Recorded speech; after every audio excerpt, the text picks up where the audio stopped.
میرویس احمد شاه راته پیدا کړې، مشکي عالم غوندې ملا راته پیدا کړې. ولې دا زما پښتون ټبر او په څه باندې وژل کېږي لر او بر. دا زما د ارمانونو سترګې سرې دي، که تر شا مې د منظور پښتون نارې دي. اپریدو مومن شینوار او یوسفزیو، بنوڅي مروت خټک او څکزیو، داودزي بنګخ کاکړ او سالارزیو، له داوړ وزیر مسعود او څکزیو. یم ولاړ په خپلو مټو مال اعمال یم، دبدبه مې د خوشحال د ستر خوشحال یم. زه به خرڅ نشم هېڅکله په روپو، پښتنو درته قسم خورم په پښتو. حق به اخلو که موسر له تنول ویږي، د برېښنا له سپینې خولې ګلۍ وریږي، د شپک غې کې توده وینه جاري ده.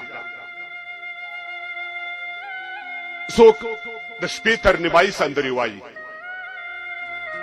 مولانا صاحب، څوک د شپې تر نیمایي سندرې وایي، څوک مستان تر سبایي سندرې وایي، څوک سحر وختي د سوال پر تخته ناست دي، ګرد د ورځې د اوبال پر تخته ناست دي.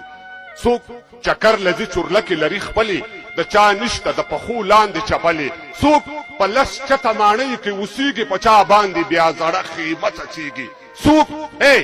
څوک د قبر ځای هم نه لري حیران دي، څوک د قبر ځای هم نه لري حیران دي. څوک د سل جریبه ځمکو خاوندان دي، چا د خوښې او د شرنګ جامې اغوستي، چا په خپلو وینو رنګ جامې اغوستي، چا د سر ویښته شکولي بورې کونډې، څوک له ډېرې عیاشۍ ګرځي بربنډې. چې هر وخت راځي رازه وینه جاري ده، د شپک غې کې توده وینه جاري ده.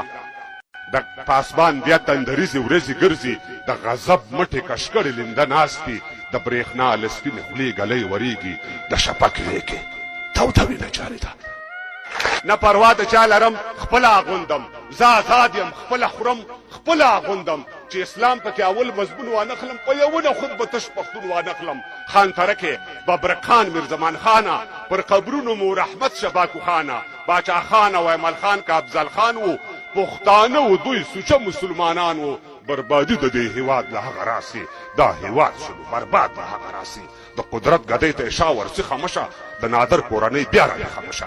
له اکبر او له امان بخښنه غواړو، د دې خپل څیرې ګریوان بخښنه غواړو. له داود بخښنه غواړمه بخښنه، له خطره خالي نه د سرخندنه. که ویرېږې نو په کور کښېنه دننه. سیاستوال تش په وعدو خلک خوشحال کړي، غواړي بل د ځان په ګټه استعمال کړي. پخوی مال ګوړه درنه ترشیږي، که نور څه وایم خبر رانه لوسیږي. د کیمرې تر مخ پښتو مسلماني ده، د پردې تر شا خبره میداني ده. امنیت که په دې حال وي پولس مشره